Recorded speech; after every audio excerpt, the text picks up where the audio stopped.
Good afternoon, good evening. Hello, Kevin Lopez again from Personal Tutors today. The lesson that we are going to brief today is known as Virtually True.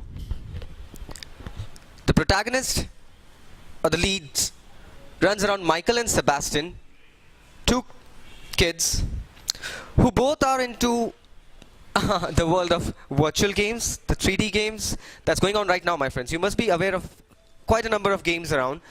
There are PUBG and Knives Out and the Temple Runner and all sort of games, definitely.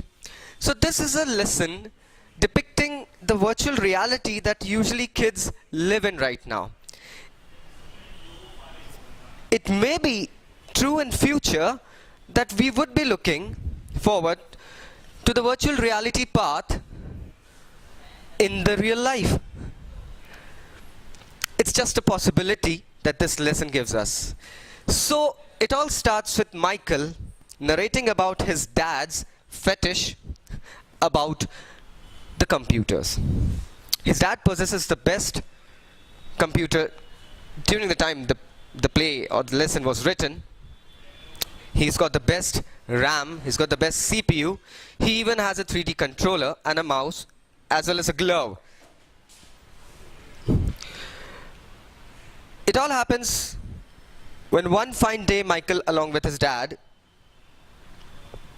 visits to a fair and incidentally buys a few video games. Bringing those games back home, he starts playing it, with the first one being Wild West. And it happens to be that Michael enacts as a sheriff and is caught between a gunfire in a salon. Once the gunfire starts, he encounters Sebastian, also a sheriff, encountered in the salon, entrapped between the gun shoot, and he instantly derives the notion of being a team. Michael, in process of saving Sebastian, loses the game by getting Sebastian shot, and pop comes the picture of being game over. Michael, taking the game just as a virtual reality game, takes it to be a normal session and buzzes off. Incidentally, friends, Michael gets a note in the printer from Sebastian asking him to play the game Dragon Quest, where he would be rescuing him again. Michael seems to be a bit perplexed because he thought it to be a game, just a virtual reality game, yet somebody from the game was calling him back and asking him to save him. This would have been an ironically eerie nature of call that somebody would be getting. Just take yourself into those scenarios, like you getting a printout out of your printer of a person asking you to save him. Michael decides to play the coin. He plays the game Dragon Quest. Here again he encounters Sebastian but loses it as the dragon owns Sebastian once again, thus not letting Michael save him. This leads Michael to a quest of wanting to save the virtual friend of him who is in reality sending him printed messages via his printer. A few days later, once again he receives a message from Sebastian to play the game Warzone, where he would be able to survive. Quite a number of attempts they go ahead with. The first one is like trying to escape the dogs, getting bitten by them, reaching the roof, Michael trying to help Sebastian falling off, and finally Sebastian sending a message to Michael to bring up a helicopter and save him, thus finally saving Sebastian, and pop comes the screen, game over. Michael feels contented. He feels happy about saving a co-partner. May it be, let's put ourselves into a 3D game that we play right now, and we need to go ahead and help a partner. We definitely go ahead and do that. Yet we feel happy when we win the game as a team and nobody is like struck or everyone's alive. Here, the story changes. It changes dramatically.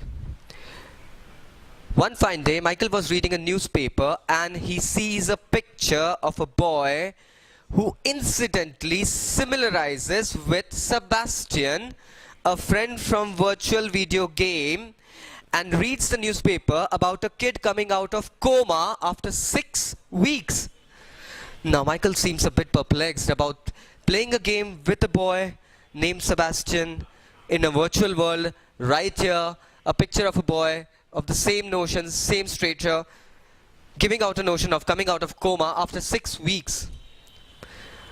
Michael's sturdiness makes him research about this fellow named Sebastian. He comes to know that Sebastian was a young boy who actually met an accident while playing a video game, and his memory had entered the game, which was later stolen by a thief and ended up in the fair, where Michael went ahead and bought the games and brought home. Thus, Sebastian's memory was in the game. It had entered the game. I may be sounding gibberish, but that's what the chapter says, friends. Sebastian's brain enters the game, and when Michael purchases the game, Sebastian's memory responds, asking him to bring it out of the game, thus reviving him from the coma that he was. Sounds eerie, yet. Friends, this is a picture of the reality that we may encounter a couple of decades ahead of us. That's called the virtual reality. Science has gone ahead and done n number of numerous changes right now. We get all sort of things, and we may keep an option of having such realities come true. Michael meets Sebastian, and they meet like they have met long time before. They aren't meeting at a coffee shop for the first time. They meet that they have been knowing each other for a long time, and thus they meet like friends and continue the saga of playing the virtual game. We'll be looking at a few question and answers that this story has.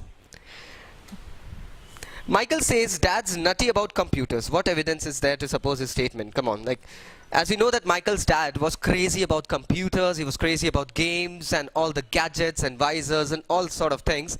Thus, Michael giving out a notion, his dad wanted to buy the latest gadget or the computer part available in the market.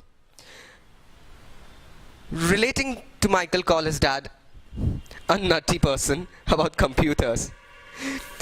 In what way did the second game seem very real? The second game, being Dragon Quest, seemed real because every time Michael bent down, he could feel the dragon's fiery breath over his head, thus giving him a notion of being into a real world rather than just playing a game of a virtual reality. The last game had tanks, jeeps, helicopters, guns and headings. Would you put this and other games around?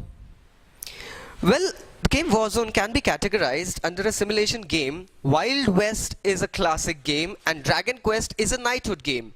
So the last game, the game that we're talking about, the jeeps, the helicopter, the tanks, definitely depict a war scenario. Thus Warzone can be kept in the genre of a war game. What was Michael's theory about Sebastian? How Sebastian had entered the game? Sebastian had entered the game during an accident. The accident took place when he was playing the game, and as the car tumbled, his head collided into the roof and ended up losing his memory in the game. Thus, he was striving hard to come out of it, yet was not able to revive himself due to certain notions given out in the virtual reality, leading him to seek help of Michael. According to the newspaper, what had happened to Sebastian Schultz? According to the newspaper, it was a general story that that Sebastian Schultz met an accident and had incidentally revived miraculously after 6 weeks of coma. That was my idea, said Sebastian excitedly. If only it would go a bit faster. What was his idea? Sebastian was referring to get a helicopter in the game Warzone, which really took Michael's attempts to help Sebastian out and pull him up, thus bringing him back to the real life and getting out of the coma. This chapter gives us a notion of what the future may be, my friends. We may encounter virtual reality very soon. We are looking forward towards the driverless cars today. We are looking forward to the electric appliances, the electric automobile today. We are looking forward to virtual reality, the satellites, the robotics that people even during Einstein's time wouldn't have imagined. Thus, the times are changing. This is a chapter that gives you a brief about a future that may happen, and surety ensures it. Go through the chapter. If you have any other questions related, apart from the game jailbreak as well, you can just comment below and we would reply you back. If you want to know something about personal tutors, just press the button about us. Want to have the details online, we will be giving it all to you. And if you want the data in pen drive, we would also offer it to you in a pen drive. So thanking you once again for patiently and calmly having a session with me, Kevin Lopez.